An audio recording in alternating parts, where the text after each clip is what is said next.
हम कितनी अभागी हैं जो आप बिना बताए ही जा रहे हो। कम से कम इन अभागियों को इतना तो समझ लेते, इतना तो बताने का प्रयत्न किया होता, इतना तो बता दिया होता कि मैं प्रातः काल जा रहा हूँ। क्या हम इस योग्य भी नहीं हैं जो बिना बताए जा रहे हो। एक कोने में राधा रानी जो है वो रो रही हैं। प्रभु जाकर के पूछते हैं, राधा क्यों रो रही हो। राधा ने कहा, देखिए मैं कुछ कहना नहीं चाहती, लेकिन आज दिल बड़ा दुखी हो रहा है। इसलिए दुखी हो रहा है कि इतना प्रेम करने पर आपने यही फल दिया। क्या इसका यही फल था कि आप बिना बताए ही ब्रज छोड़ करके जा रहे हैं। कन्हैया ने कहा, आज जाकर के परसों वापिस आ जाऊंगा। लेकिन राधा रानी ये नहीं जानती थी कि जो परसों की बात कर रहा है, ये बरसों तक वापिस आने वाला नहीं है। अब ये कभी वापिस नहीं आएगा। पूरे ब्रजमंडल में शोक की लहर उठ गई। सब तड़फने लगी, जैसे जल बिन मछली तड़पती है, ऐसे गोपियां तड़फने लगी। कन्हैया ने कहा, अपने मन में विचार करने लगे कि आज मैं प्रेम के बंधन में बंध गया हूँ। आज मैं क्या करूं। रोना तो भगवान भी चाहते हैं, जैसे एक बेटी की विदाई पिता करता है। और ऐसी परिस्थिति में जब विदाई होने लगती है, अपनी पुत्री की विदाई करने लगता है पिता, पूरे संबंधी रो रहे होते हैं और उन गम के आंसुओं को भीतर ही भीतर पीता रहता है, भीतर ही भीतर रोता रहता है। लेकिन परिस्थितियां ऐसी आ जाती हैं कि जब रहा नहीं जाता तो पिताश्री किसी न किसी बहाने से किसी बंद कमरे में जाकर के फूट करके रोते और रो करके पुनः वापिस आ जाते हैं। इसी तरह से कन्हैया भी रोना चाहते हैं, लेकिन अपने आंसुओं को भीतर ही भीतर पिए जा रहे हैं। भीतर ही भीतर जो है मन में विचार कर रहे हैं, गोपियों तुम क्या जानती हो मैं आपसे प्रेम नहीं करता। अरे जितना प्रेम आप करती हो ना, उससे कहीं अधिक मैं आपसे प्रेम करता हूँ। मैं तो अपने भक्तों का हूँ, भगत मेरे हैं, और भक्तों के लिए मैं सब कुछ परित्याग कर देता हूँ। लेकिन क्या करूं मैं, मेरी मजबूरी है। आज मैं आपके प्रेम में बंध करके ऐसा बंध गया हूँ। मैं बेचारे उन लोगों को याद कर रहा हूँ जिन्हें कंस इतना दुखी कर रहा है।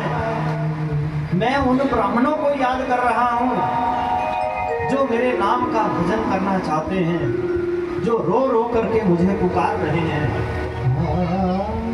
मैं उन महात्माओं को, उन संतों को याद कर रहा हूँ जो रो रो करके मुझे पुकार रहे हैं कि हे प्रभु हमारी रक्षा कीजिए।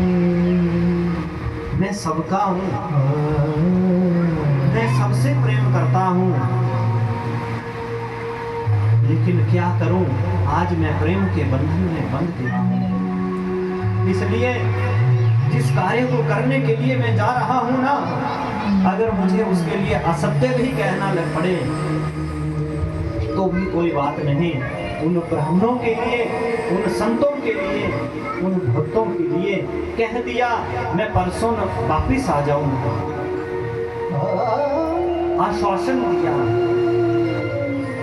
आश्वासन दे दिया गया कि किसी तरह से ये गोपियां मान जाएं। लेकिन जैसे ही कन्हैया अपने चरणों को आगे बढ़ाने लगते, सब की सब गोपियां भगवान के पीछे चल पड़ती। और ऐसी विरह की परिस्थिति में यशोदा मैया मूर्छित होकर के गिर पड़ती। जैसे ही यशोदा मैया मूर्छित होकर के गिर पड़ी, प्रभु भागते हुए वापिस आए। भागते भागते मन में विचार कर रहे हैं कि जब मैं राम अवतार में आया था, मुझे वनवास हुआ था, और जब मैंने घर से कदम बाहर निकाल दिया, मेरे पिता दशरथ राम राम राम कह के अपने शरीर का परित्याग कर दिया, और आज मैं कृष्ण अवतार में आया हूँ, मेरी मैया कृष्ण कृष्ण करके कहीं अपने प्राणों को न त्याग दे, इसलिए मैं वापिस चला जाता हूँ।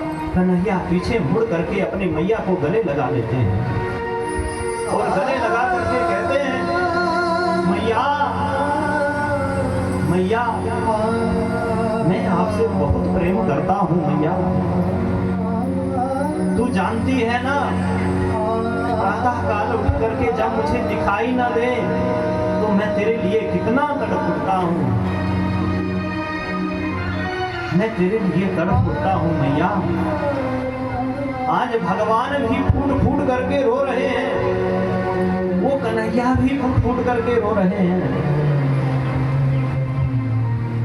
यशोदा मैया ने कन्हैया को गले लगा करके कहने लगी, देख तू जानता है ना, तेरी हर बात मानी जाती है, तू जो कहता है मैं मान लेती हूँ, लेकिन शायद मेरे प्रेम में कोई कमी थी, मेरे प्रेम में कोई त्रुटि है, या तुम्हें ये पता चल चुका होगा कि मैं तेरी सौतेली माँ जो हूँ,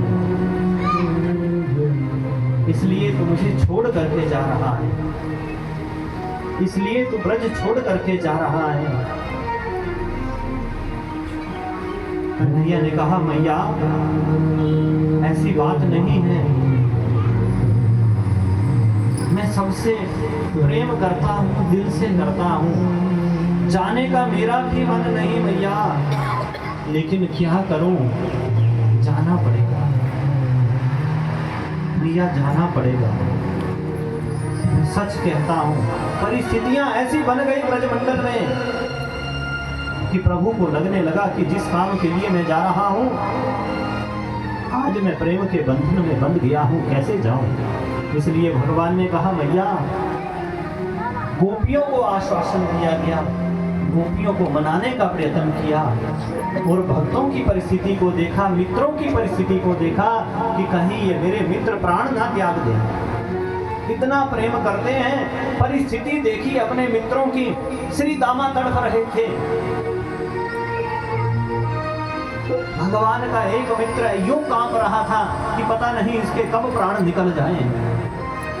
जैसे कोई मेहमान चला जाता है किसी के घर में, और जहां दिल से प्रेम होता है, 2, 4, 5, 7, 10, 15 दिन किसी के घर में रहता है, और जब वह जाने की बात करता है तो मन तड़प उठता है।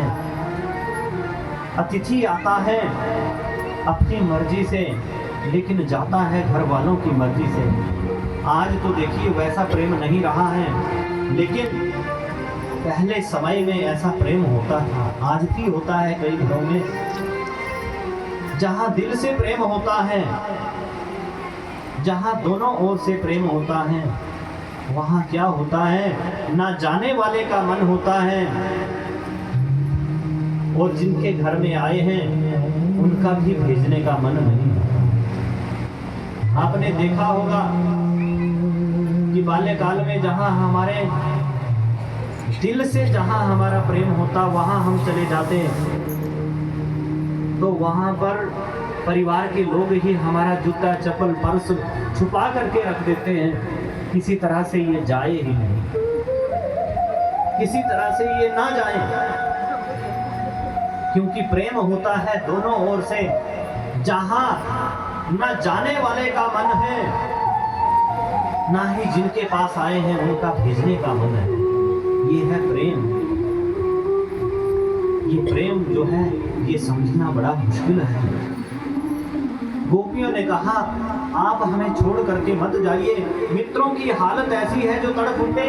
प्रभु ने देखा कि कहीं मेरे मित्र ही प्राण न छोड़ दे, इसलिए भगवान ने एक काम किया, अपने मित्रों से कहा, आप मेरे साथ चलिए,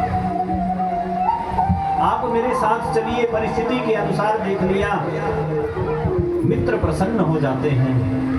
गोपियों को ऐसा लगने लगा कन्हैया अकेला नहीं जा रहा। बलदाऊ भैया को कहा, आप भी साथ चलिए। सब मित्र मंडली प्रसन्न हो जाती हैं। प्रभु रथ पर विराजमान हो जाते, रथ चल पड़ता। सब गोपियां रथ के पीछे जा रही हैं, सब गोपियां रथ के पीछे जा रही हैं। और देखिए नंद बाबा भी साथ जा रहे हैं। रथ जाने लगा, प्रभु जा रहे हैं, गोपियां रो रही हैं।